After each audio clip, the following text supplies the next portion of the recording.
जय श्री राधा कृष्ण भक्तों, आप सभी का इस चैनल पर दिल से स्वागत है।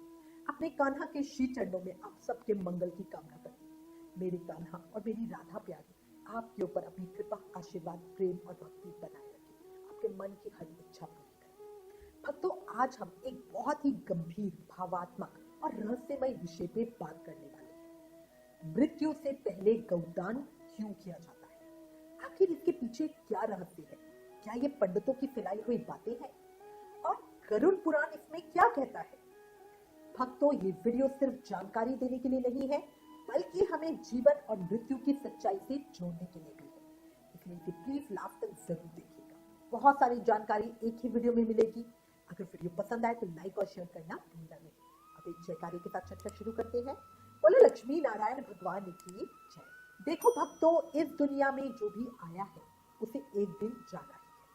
कोई राजा हो, कोई गरीब हो, कोई बड़ा हो या छोटा, मृत्यु सबके लिए एक समान है। कहा भी गया है, न खाली हाथ आया था इंसान, न खाली हाथ जाएगा। बस कर्मों की गठरी साथ लेकर इस दुनिया से चला जाएगा। और यही कर्मों की गठरी तय करती है कि आत्मा की आगे की यात्रा कैसी होगी। हिंदू धर्म के शास्त्रों में गरुड़ पुराण का विशेष महत्व है। इसमें बताया गया है मनुष्य का जन्म कैसे होता है, मृत्यु कैसे होती है और मृत्यु के बाद आत्मा की यात्रा कैसे होती है। जब तक उसे नया शरीर नहीं मिलता, उसकी कैसी गति रहती है।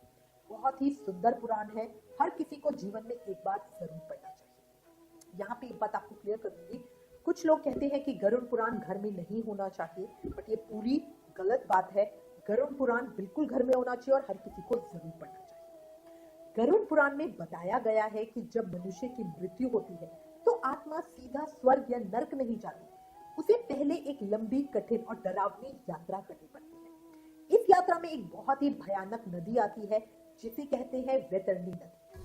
भक्तों, ये कोई साधारण नदी नहीं है। गरुड़ पुराण के अनुसार ये नदी रक्त, मवाद और गंदगी से भरी होती है। इसमें खतरनाक जीव जंतु होते हैं और इसकी धार लोहे के समान तेज होती है।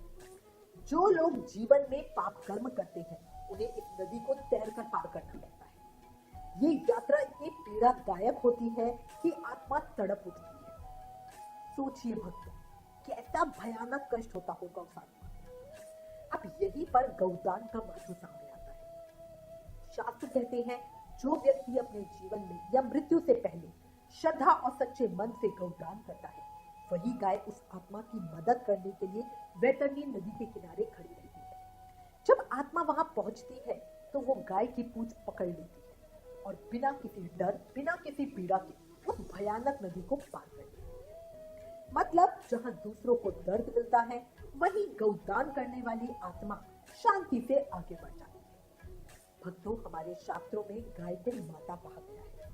कहा जाता है कि गाय के शरीर में 33 कोटि देवी देवताओं का वास होता है।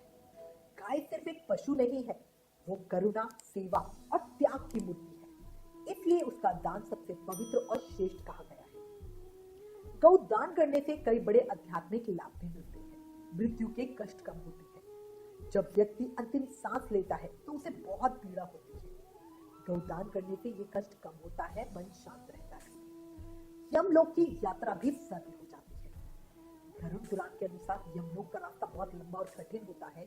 गौदान करने वाली आत्मा को भूख कम लगती है, प्यास कम सताती है, भय कम होता है। इसीलिए यात्रा आसान बन जाती है। पापों से मुक्ति भी मिल जाती है। देखो, हम जाने अनजाने में बहुत गलतियां करते हैं, बहुत पाप कर देते हैं। गौदान उन पापों का प्रायश्चित बन जाता है। ये आत्मा को नर्क की अग्नि से बचाता है, मोक्ष की ओर ले जाता है। जो व्यक्ति निस्वार्थ भाव से गौदान करता है, उसके लिए मोक्ष का द्वार खुलता है। मतलब जन्म मरण के चक्र से ही उसे मुक्ति मिल जाती है। कहा गया है, जो दया को जीवन में अपनाता है, वही मृत्यु में शांति पाता है। अब गौदान तो हर कोई करना ही चाहता है, पर गौदान की सही विधि क्या है?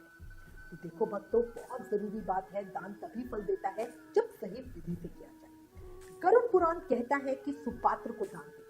दान हमेशा जरूरतमंद को, विद्वान को और योग्य व्यक्ति को दे। गलत व्यक्ति को दिया गया दान फल नहीं देता, ऊपर से दोष देता है। आप समझो, किसी को आपने गौदान दी और उसने उसको कसाई के पास ले जाके बेच दिया और कसाई ने उसी दिन उसको काट दिया, तो अब आपने कुपात्र को दान दिया था, इस वजह से उस गाय की हत्या हुई, तो उसका आपको दोष मिलेगा, पुण्य नहीं। इसीलिए हमेशा देख संभल कर ही गौ का दान करना चाहिए और हर थोड़े दिन में जाके उस गाय से मिलते रहना चाहिए।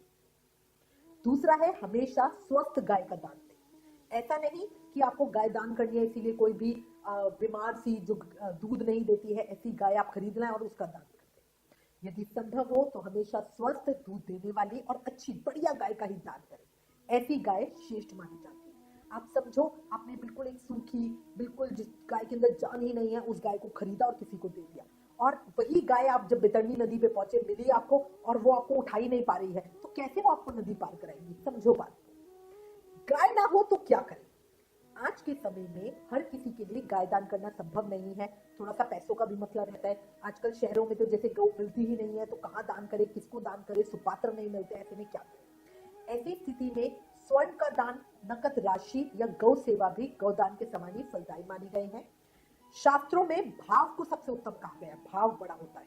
अगर दिल साफ है तो छोटा दान भी बहुत बड़ा दान बन सकता है। गौ माता की सेवा जिसने की उसने भव सागर पार किया, मृत्यु भी बन गई मंगल द्वार जब कर्मों को सुधार लिया। तो भक्तों, आज हम सिर्फ कमाने में लगे हैं, बड़ा घर, बड़ी गाड़ी, बड़ा नाम सब चाहिए, लेकिन क्या हमने कभी सोचा है कि मरने के बाद क्या होगा? गौदान हमें यही याद दिलाता है कि जीवन सिर्फ लेने के लिए नहीं है, देने के लिए भी है। सेवा करो, दया करो, दान करो, धर्म से जियो और अच्छे कर्म करो, यही असली पूंजी भी है। तो भक्तों, आज हमने जाना कि मृत्यु से पहले गौदान क्यों किया जाता है, बैतरणी नदी क्या है और गरुड़ पुराण हमें क्या सिखाता है। उम्मीद है ये वीडियो, ये जानकारी आपके दिल को छू गई होगी, आपको सोचने पे मजबूर भी किया होगा। अगर वीडियो पसंद आए तो लाइक जरूर करें, शेयर करें और चैनल सब्सक्राइब करना भूल ना दें। कमेंट में जरूर बताइएगा आप अगली वीडियो किस विषय पे चाहते हैं। आप सभी का बहुत बहुत धन्यवाद। जय श्री राधा कृष्ण।